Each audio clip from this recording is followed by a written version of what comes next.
When I opened my eyes, I didn't expect to wake up surrounded by silk. Not the cheap, scratchy kind from the discount market, but genuine luminous silk, pale ivory with gold embroidery that shimmered under the morning light. The kind you only ever see in magazines, or in the lives of people who'd never worked a day in theirs. I blinked. Once. Twice. The chandelier overhead looked like it belonged in a museum. The walls were marble. The bed was so big I could have gotten lost in it. And then, a maid in uniform stepped into the room and bowed. "Good morning, Miss Wynn. Your breakfast will be served on the terrace in 10 minutes.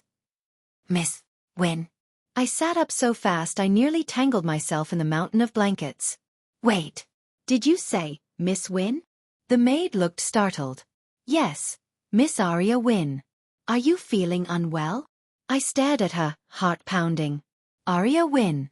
Heiress of the Wynn Group. A name I'd seen splashed across headlines, luxury brand campaigns, and gossip blogs. A name that used to belong to someone else. Someone I'd envied in my past life. Because in my last life, I was just Aria Wynn, an overworked part-timer, broke, invisible, and dumped by my long-term boyfriend for not being ambitious enough. And now, I was her. I looked down at my hands. No scars from washing dishes. Smooth, manicured nails.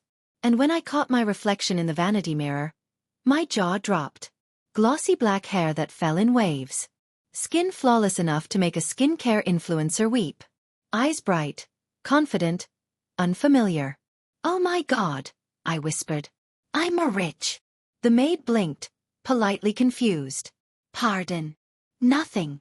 Just, appreciating life. She smiled hesitantly and left the room, closing the door behind her. As soon as she was gone, I flopped back against the pillows, mind spinning. I had died, heartbroken, broke, and betrayed. And now I was reborn as the sole heiress of a global empire.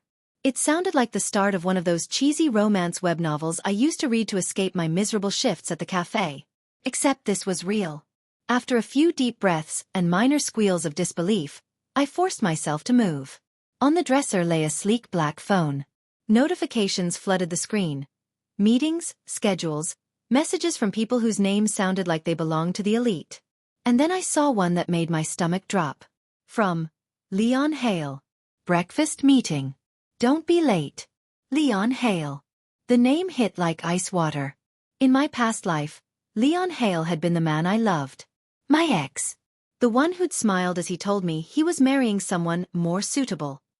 Now, he was the CEO of Hale Industries, and apparently my new business partner.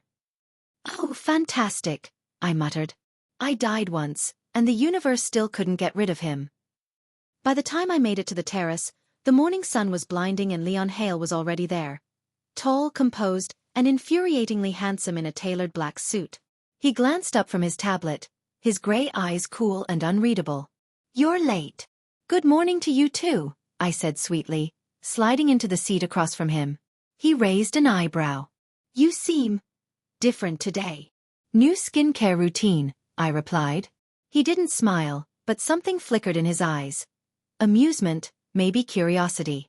Then, he set his tablet down and leaned back in his chair. Your grandmother's will transfers controlling shares to you today. That makes you the majority shareholder of Wynn Group. I froze. Wait me. Yes. And if you plan to keep it, I suggest you prepare for a fight. I laughed nervously. You make it sound like a war. He held my gaze. It is. For a moment, the only sound was the clinking of silverware and the faint rustle of wind through the roses. Leon's expression softened. Just a fraction. Be careful. Aria. The board won't accept you easily. I smirked. Then I'll just make them wish they had. He studied me quietly, as if seeing me for the first time. And I smiled, because this time, I wasn't the girl he left behind. This time, I was the one holding the cards. If there's one thing I'd learned from dying once, it's that appearances matter. And if I was going to walk into the lion's den of billionaires and board members who'd rather see me buried than in charge, I was going to do it wearing diamonds. By noon, the entire Wynn estate was buzzing. Camera crews lined the driveway. Journalists in designer suits were already whispering about the lost heiress's return. From the balcony of my dressing room, I could see them gathering like vultures waiting for a show. Good. I was going to give them one. Miss Wynn, said Clara, my new personal assistant, a woman with perfect posture and an even more perfect poker face. The press conference is ready. The board members are waiting at the headquarters. Perfect, I said, checking my reflection one last time. Black tailored dress. Silver jewelry. A subtle smile that said I own the world and might just sell it back to you. For someone who used to count bus coins, I looked terrifyingly convincing. The ride to Wynn Group's skyscraper was surreal. Every block brought a memory of my old life. The ramen shop where I used to work part-time, the crosswalk where my ex had broken up with me in the rain, the second-hand bookstore I used to hide in. Now, those streets looked smaller somehow. When we arrived, the red carpet and flashes of cameras nearly blinded me. Miss Wynn. How does it feel to inherit the Wynn fortune? Are the rumors of family conflict true? Do you plan to work alongside Leon Hale? I paused at that last question and smiled directly into the cameras. Mr. Hale and I have a very interesting history, I said sweetly. I'm sure the future will be just as exciting. The crowd erupted in murmurs. Somewhere behind the cameras, I could almost feel Leon sighing in annoyance. Good. Inside the boardroom, the atmosphere was colder. 12 men in suits. 3 women with sharper smiles than knives. And every single one of them looked at me like I was a child playing CEO. Miss Wynn, said Mr. Donovan, the acting chairman. It's good to see you. We've handled matters smoothly since your grandmother's passing. You can trust the company's in capable hands. I smiled politely. That's adorable. But I believe I'll be the judge of that. A ripple went through the room. He frowned. With all due respect, you're very young, and the market is already responding positively to my name on the shareholder register, I interrupted. Wynn stock rose 3% this morning. Investors seem to like me better than you expected. Silence. Then, from the far end of the table, a low chuckle. Leon. He leaned back in his seat, looking maddeningly composed. She's not wrong. The numbers don't lie.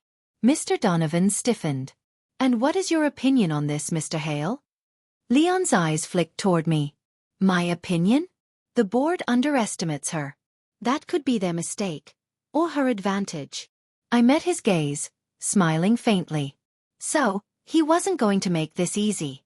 When the meeting ended, most of the directors left with polite smiles that didn't reach their eyes.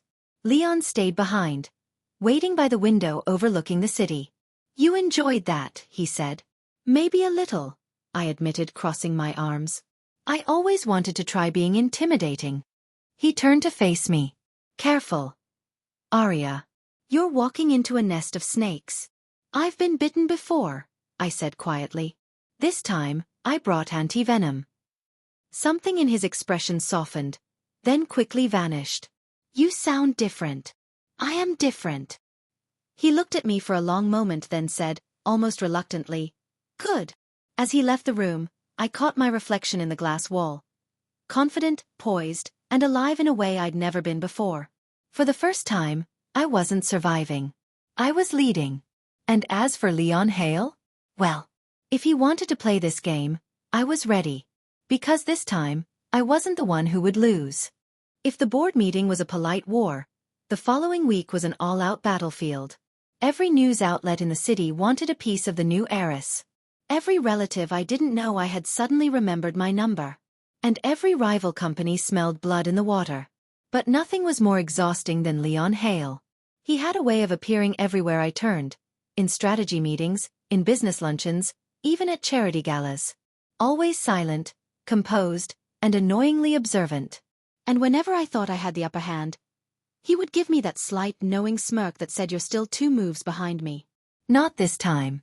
That morning, I entered the Wynn Group's executive suite, coffee in one hand and battle plans in the other. Leon was already inside, sleeves rolled up, reviewing projections on the big screen. His focus was sharp enough to cut steel. You're early, he said without looking up. Maybe you're just late, I shot back, walking past him to the conference table. He glanced up then, his eyes flicking over me in quick appraisal. Professional, but still enough to make my pulse skip. I heard you rejected the proposal from Westmere Holdings, he said. I did, I replied, sitting down. Their terms were ridiculous. Leon's jaw tightened slightly. They're one of our biggest investors. Then they'll think twice before underestimating me. He leaned back in his chair, watching me closely. You're playing a dangerous game, Aria. Funny, I said, sipping my coffee. That's what everyone told me before I died. His brows drew together. Before you? Figure of speech, I said quickly, waving it off. Okay, maybe not the best phrasing. Leon studied me for a moment longer, then rose from his chair and walked around the table until he stood right behind me. I could feel his presence. Calm, cold, and maddeningly magnetic. Power attracts enemies, he said quietly. Your grandmother learned that the hard way. Don't repeat her mistake. Noted, I replied, turning slightly to meet his gaze. But tell me something, Leon. Why do you care? He didn't answer right away. His expression was unreadable, but there was something there. A flicker of emotion behind the frost. Finally he said, because if you fall, so does Wynn Group. And I don't do failure. I smiled faintly. So this is just business to you? Of course, he said, but his eyes betrayed him. By afternoon, the office was abuzz with chaos. Rumors were spreading that one of the board members was leaking information to a competitor. Half the managers were panicking. The other half were calling Leon for guidance. I decided to act first. Get me all correspondence from Director Han over the last week, I told Clara. Emails, calls, anything. Within an hour, I had what I needed. A trail of messages leading straight to Westmere Holdings. The same company Leon told me to be careful about. So that was it. My first real test as the heiress. I grabbed my bag and stormed toward the executive elevator. Leon was inside, as if waiting for me. You found something, he said simply. Director Han's been leaking our data, I said. I'm going to confront him. Leon pressed the button for the top floor. Then I'm coming with you. I glanced at him. Why? Afraid I'll make a scene. His lips curved slightly. No. Afraid you'll enjoy it too much. The confrontation was short and brutal. Han stammered excuses, claimed innocence, until I slid the evidence folder across the table. He went pale. Leon said nothing, only watched with quiet intensity as I laid out every detail, every lie. When it was over, Han resigned on the spot. I turned to Leon, heart still pounding. Was that dangerous enough for you? He gave a small, slow smile, the kind that wasn't cold this time. Remind me never to underestimate you again. That night, after everyone had gone, I stood by the window of my office, city lights glittering below. Leon stopped at the doorway. You did well today. I didn't turn around. Was that a compliment? Should I record it? He chuckled softly, a sound so rare I almost forgot to breathe. Don't get used to it, he said. But I meant it. For a moment, our reflections met in the glass. The cold CEO and the reborn heiress, two people tied together by power, history, and something neither of us wanted to name yet. And as he walked away, I whispered to myself, this time, I won't let anyone write my ending for me. There's something intoxicating about victory, especially when no one expected you to win. After Director Han's voluntary resignation, the board had gone suspiciously quiet. The press called me the ruthless new heiress, which, honestly, I kind of liked. For the first time in both my lives, people weren't ignoring me, they were watching. But not all eyes were friendly. Miss Wynn, Clara said as she entered my office, holding a thick folder, we found discrepancies in the Wynn Foundation's charity accounts. Over the last 3 years, funds were diverted to offshore holdings. Who authorized them? I asked, flipping through the files. Your uncle, Lord Vincent Wynn. Of course. In every life, there's always a Vincent. I sighed. And where is my dear uncle now? At his villa in Seaside Heights. But he's requested a family dinner tomorrow evening. I smiled coldly. Perfect. I was just thinking it's been too long since I ruined someone's appetite. That evening, as I prepared to leave, Leon appeared at my door like a well-dressed shadow. He didn't knock. He never did. You're planning something, he said. You make it sound so dramatic, I replied, slipping on my coat. It's just dinner with family. With that family? He asked dryly. Then it's definitely dramatic. I arched a brow. You keeping tabs on me now? Someone has to, he said simply. Your uncle has been courting foreign investors. If he moves his shares, it could destabilize the company. So you're worried about the company? I asked, grabbing my bag.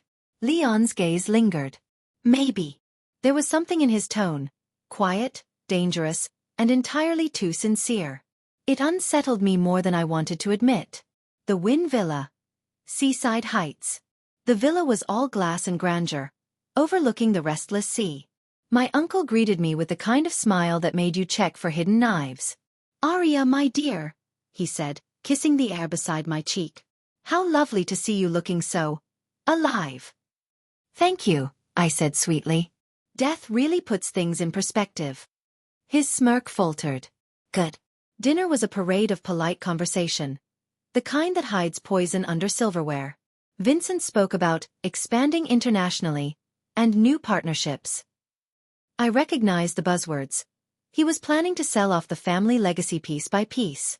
I'm sure grandmother would have been thrilled, I said, if she hadn't specifically warned me to never let Wynn Group fall into outsider hands. His smile thinned. You've grown bold. Or maybe you've just gotten sloppy, I said lightly. After dinner, I slipped into the study. My grandmother's old sanctuary. Dust lingered in the air, but her presence still felt alive in the polished oak and faint scent of jasmine tea. As I searched through her desk, I found a sealed envelope with my name written in her delicate handwriting. For Aria, when you are ready to see the truth. Inside was a photo, a younger version of my grandmother, standing beside a man I didn't recognize. And behind them, in the corner, was Leon Hale. Except, he looked exactly the same. I froze. The same sharp features. The same cold eyes. Not a single year older. What was he? Before I could process it, the study door creaked open. Curiosity can be dangerous, Miss Wynn, came a familiar voice. Leon. He leaned against the doorframe, calm as ever, but his eyes this time weren't calm at all. How long have you been following me? I demanded, clutching the envelope. Long enough to know you're about to dig into something that could get you killed, he said quietly. I'm already on my second life, I said. Death and I are on a first-name basis. His jaw tightened. You shouldn't joke about that. Then tell me the truth, Leon, I said, stepping closer. Why were you in my grandmother's photo 30 years ago? Silence. For the first time since my rebirth, Leon Hale looked genuinely unnerved. Finally, he said, because I made her a promise. The same one I intend to keep for you. I stared at him, at the man who had broken my heart in one life and was now tangled in mysteries I couldn't yet name. What are you? I whispered. His gaze darkened, the air between us crackling like lightning before a storm. Someone who's been watching over you longer than you realize, he said softly. And someone who can't afford to let you remember everything. Yet. The waves outside crashed against the cliffs, and in that moment, I understood. The game I'd stepped into wasn't just about money or power anymore. It was about secrets buried deep enough to rewrite destiny. And somehow, Leon Hale was at the center of all of it. If you want to survive among sharks, you don't just swim, you shine. That's what I told myself as I stepped into the Crystal Pavilion, the grand ballroom where the annual Wynn Hale Charity Gala was held. 1,000 guests. Hundreds of flashing cameras. And me, wearing confidence like armor and a silver gown that could stop hearts. Every head turned as I entered. Whispers rippled through the crowd like sparks through silk. Is that the new heiress? She looks nothing like the rumors. She's with Hale, isn't she? I smiled. Let them talk. Tonight, I wasn't here to blend in. I was here to dominate. Leon was already there, sharp in a black tuxedo, every inch the cold, perfect CEO. He stood by the champagne bar, surrounded by executives who looked like they wanted his approval more than oxygen. When he saw me, the conversation around him faltered. His eyes, gray, steady, unreadable, lingered on me longer than necessary. You're late, he said when I reached him. You're welcome, I replied, taking a glass from a passing waiter. Now everyone's looking this way. You can thank me later. His lips twitched, the faintest hint of amusement. You seem to enjoy causing trouble. I call it strategy. Of course you do, he murmured, gaze never leaving mine. But remember, every move has a cost. I tilted my head. Even dancing with you? He hesitated. Who said I was going to ask? You didn't, I said, smiling. But you were thinking it. The orchestra began to play. A slow, elegant waltz. Before I could make another teasing remark, Leon set down his glass and extended a hand. Prove me wrong then, he said. Show me you can keep up. Challenge accepted. I placed my hand in his warm, steady, commanding, and let him lead me onto the marble floor. The world around us blurred as we began to move. He was precise, effortless, every step a statement of control. But I wasn't about to follow passively. I matched him, every spin, every turn, until I saw it, that flicker of surprise, quickly hidden behind his composure. You've been practicing, he said under his breath. I learn fast, I whispered back. Especially when it comes to beating you. He chuckled softly. You're dangerous. Only when cornered. Around us, the crowd watched, whispering, analyzing. The heiress and the CEO. The new alliance. The impossible tension that even the chandeliers seemed to shimmer with. And yet, for a moment, I forgot the cameras, the stakes, the lies. It was just us, moving in perfect rhythm, like we had danced this dance 100 times before. Maybe we had. In another life. In another story. When the music ended, applause broke out. Leon released my hand last, his gaze still locked with mine. If you're trying to distract me, he said quietly, it's working. Who says it's a distraction? I smiled. Maybe it's a warning. Before he could reply, Clara appeared at my side, face pale. Miss Wynn, urgent message, she whispered. It's from your uncle's office. The offshore accounts, they've been activated again. Leon's expression hardened instantly. He's making his move. I exhaled slowly, the rush of the dance replaced by cold focus. Then so will we. Leon leaned closer, voice low enough that only I could hear. You're walking into dangerous territory again. I met his gaze, steady, defiant. You'll just have to keep up. His lips curved slightly. I intend to. As I walked away, I felt his eyes on me, calculating, protective, conflicted. We were allies on paper, rivals in spirit, and something far more complicated underneath. Somewhere in the glittering chaos of that ballroom, a new game had begun, one where every glance, every word, and every heartbeat could tip the balance between power and passion. And this time, I wasn't afraid to play. Sleep and peace didn't come easily anymore. Every time I closed my eyes, fragments of my past life, the old one, swam through my dreams. A cafe table, rain against glass, a man's voice saying goodbye. And sometimes, just for a moment, those gray eyes looking back at me. Leon's eyes. Was it a coincidence? Or had fate been rewriting itself around me long before I realized it? The next morning, Clara entered my office with a cautious look. Miss Wynn, we received an anonymous package. I raised an eyebrow. Please tell me it's not another bouquet from a billionaire with bad handwriting. She shook her head. It's this. Inside the small velvet box was a pendant. An antique gold locket. Delicate. Beautiful. When I opened it, I froze. Inside was a photo. Me, or rather, my old self, Aria Wynn. And on the other side, Leon Hale. Younger. Smiling. Arm around me as if we were lovers. My heart stopped. That couldn't be possible. In my past life, I never even met Leon. How old is this photo? I asked. There's no date, Clara said quietly. It was sent from an untraceable courier. I forced a smile. Burn it. Miss Wynn. Not literally, I said. Just lock it away. But the image was already burned into my mind. Later that afternoon, Leon arrived for a scheduled strategy meeting. He was his usual self, composed, unreadable, the picture of control. And I was a mess inside. So, he said as he sat down, I heard you've been investigating offshore accounts again. I smiled faintly. You make it sound like a hobby. More like a dangerous pastime. You should know, I said. You've been keeping secrets longer than anyone. His gaze sharpened. What's that supposed to mean? I slid a single photo across the desk, the one from the locket. He froze. For a long time, he didn't speak. Just stared at the picture like it was a ghost. Finally, he said, "Where did you get this?"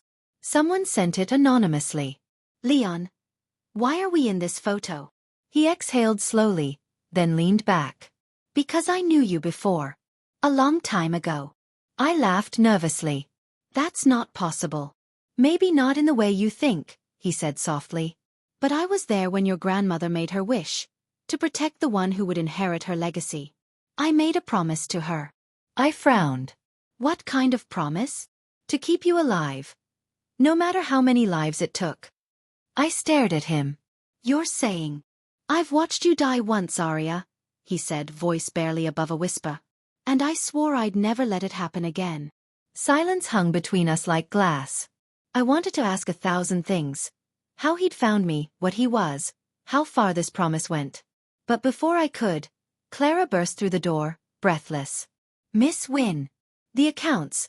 Your uncle just transferred half the foundation's assets to a shell company in Singapore." "It's happening now." Leon stood instantly. "He's making his play." I grabbed my coat.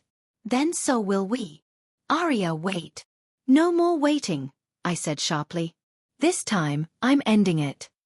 We drove through the night, the city lights flashing past in streaks of gold and silver. Leon was silent beside me, his profile carved in shadow. Finally he said, "You're walking into a trap." "Maybe," I said.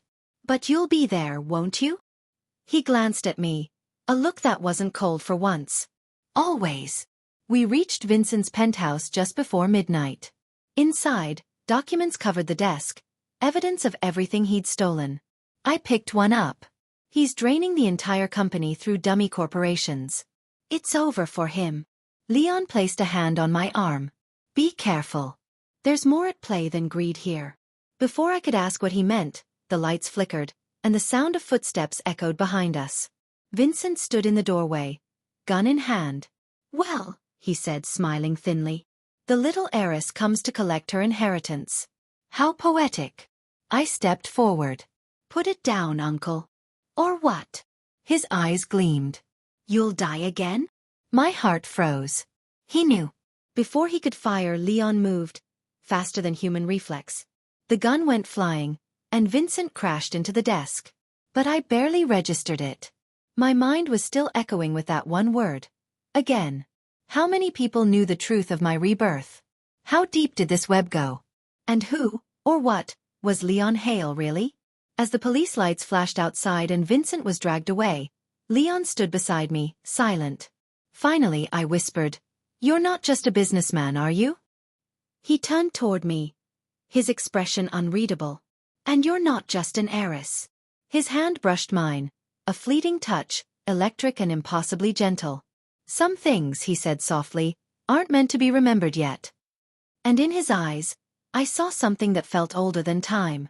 The storm that night felt personal, thunder rolling over the city like a warning from the gods. I stood by the floor-to-ceiling window in my penthouse, the skyline lit in electric veins of light. The Wynn Empire was safe again. On paper. Vincent was in custody. The stolen funds had been recovered. And yet, nothing felt settled. The truth about Leon haunted me more than any corporate threat. He wasn't just a man. He wasn't just my ex-love in another life. He was something else, something ancient, tied to my fate in ways I couldn't understand. And now I had a choice to make. Leon arrived unannounced, as always. No knock, no warning. Just his tall frame filling the doorway, rainwater dripping from his coat. "You shouldn't be here," I said quietly without turning. He took a step closer. "You found answers. You deserve the rest of them." "I don't want riddles tonight, Leon," I said, turning to face him. "I want the truth." He hesitated, then spoke. "Your grandmother made a wish. Not for herself, but for you. She saw the way your first life would end. Betrayed, broken, forgotten. She begged for a second chance to be given to her bloodline. I was the one who answered." "You're saying you're what?" "Some kind of guardian spirit." His jaw tensed. "Call it what you want. I've lived many lives. bound by vows older than either of us. My task was simple: protect the Wynn heir. I failed once. I won't fail again. The words should have comforted me. Instead, they broke something inside. So that's all this is? I asked. Duty? Obligation? He didn't reply. Tell me the truth, Leon, I demanded. When you look at me, do you see me, or a promise you couldn't keep? He closed the distance between us, the air tightening like a drawn bowstring. Aria, he said softly, I see a woman who changed every rule I've ever followed. The thunder outside drowned everything else for a moment. When it faded, his voice was the only thing left. I tried to keep my distance. I tried not to care. But you're not someone anyone can guard without falling. His hand reached for mine. So yes, it started as a promise. But it became something I can't undo. I stared at him, my heart a riot of fear and longing. I don't want protection, I whispered. I want to live my own life, even if I fall again. His fingers brushed my cheek, trembling just slightly. Then I'll fall with you. We stood there in silence, the storm washing the city clean. For a moment, everything that had happened, the schemes, the betrayals, the mystery of my rebirth, felt distant. It was just us. The woman who refused to die quietly, and the man who refused to let her. But reality, cruel as ever, intruded. Clara's voice came through the intercom, urgent. Miss Wynn, the Hale board just filed for merger termination. They're voting Leon out. Leon's expression didn't change, but I saw it, the flicker of hurt pride. They think I'm compromised, he said quietly. Because of you. My chest tightened. Leon, He shook his head. This is the cost of choosing you, Aria. Then don't choose me. I snapped. Walk away before it destroys you. I can't, he said simply. I already did once. I won't again. He turned to leave, pausing by the door. Tomorrow, he said, they'll come for both of us, your family's empire, my company, everyone who wants what we've built. You need to decide what matters more, safety or truth. And then he was gone, leaving only the sound of rain and the echo of my heartbeat. I sank into the nearest chair, staring at the lightning outside. Safety or truth? Love or freedom? Maybe I'd been reborn not to rewrite my fate, but to finally face it head-on. The city woke to chaos. By sunrise, the media was already calling it the split. Hale Industries had withdrawn from its merger with Wynn Group. Half the market panicked. Stocks dipped. Board members screamed into phones, and in every glossy office tower, people whispered the same thing. The heiress and the CEO. What went wrong? What went wrong was me. Or maybe what went right was finally happening. Clara burst into my office at 7 a.m., her usual composure gone. Miss Wynn, we've lost control of the shareholders' vote. If they move now, they can oust you as chair. I barely heard her. My phone was vibrating non-stop. Texts from directors, journalists, even my supposed friends. Everyone wanted a statement. Everyone wanted me to kneel. I set the phone down and straightened my jacket. Then let's give them a show they won't forget. The Wynn Tower boardroom looked like a war council. 12 suits, 12 pairs of eyes that had decided my fate long before this meeting. Mr. Donovan spoke first. Miss Wynn, the market cannot sustain two collapsing giants. For the stability of this company, we ask that you step down. And who takes my place? I asked. You. He didn't answer, which was answer enough. Leon Hale warned you this would happen, another board member muttered. I smiled, cold and deliberate. Then maybe you should have listened to him. At that exact moment, the doors opened. Leon. Rumpled suit, tired eyes, and the kind of presence that silenced a room without effort.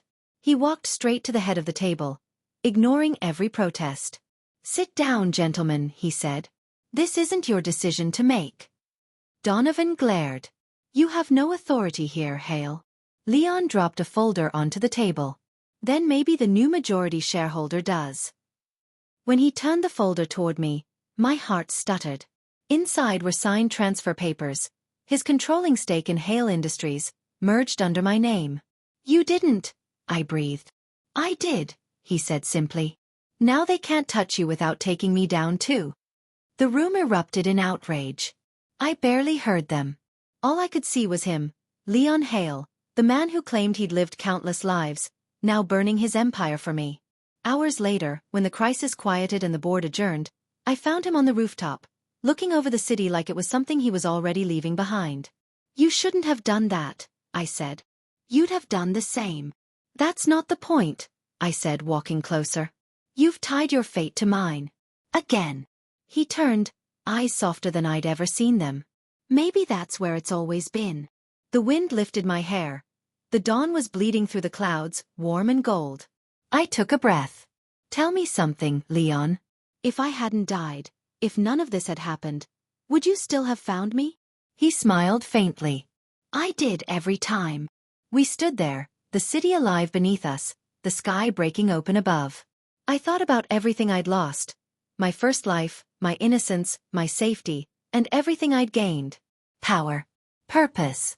A love that defied reason. Maybe rebirth wasn't about escaping your past. Maybe it was about finally being brave enough to live through it. Leon reached for my hand. "It's almost over," he said. I shook my head. "No. It's finally beginning." Months later, the papers had moved on. The Wynn-Hale merger stabilized under a new name, the Aria Group, a blend of our names, though no one caught it but us. Sometimes I'd catch Leon watching me during meetings, the ghost of a smile on his face. Sometimes, when we were alone, he'd trace the pendant from that mysterious locket against my skin, as if it were proof that time couldn't erase us. And at night, when the world outside was quiet, I'd whisper to him, "If there's another life after this, find me again." And he'd answer, with that same steady voice that had crossed lifetimes, "I always do." Thank you so much for listening. If you enjoyed this story, don't forget to like, comment, and subscribe for more original novel stories. And stay tuned, our next story is coming soon.